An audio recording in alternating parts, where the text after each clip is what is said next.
अस्सलामुअलैकुम दोस्तों, आज हम बात करेंगे एक अहम और दिलचस्प वर्ड पर इन्फ्लुएंस के मायने उर्दू में और उसकी कुछ मिसालें।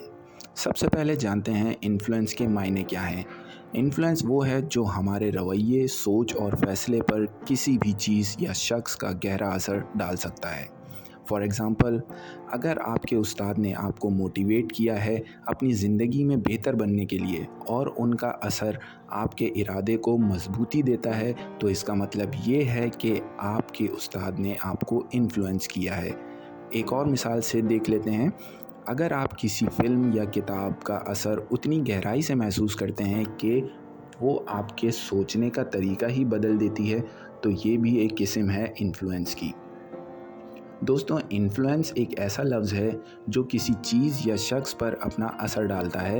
ये किसी भी तजवीज़, फ़ैसले या सोच पर दूसरों के ख़यालात में तब्दीली करने की सलाहियत रखता है। इन्फ्लुएंस अक्सर इख्तियार, इल्म या क़ुव्वत से जुदा होता है और इसका असर मुख्तलिफ़ तरीक़ों से हो सकता है, जैसे कि गुफ्तगू, अदब या कानून। तो दोस्तों, इन्फ्लुएंस एक अहम और वसी वर्ड है जो समझ, रियासत या ज़िंदगी के मुख्तलिफ़ पहलुओं में मौजूद हो सकता है। इन्फ्लुएंस के मायने उर्दू में बहुत गहरे होते हैं।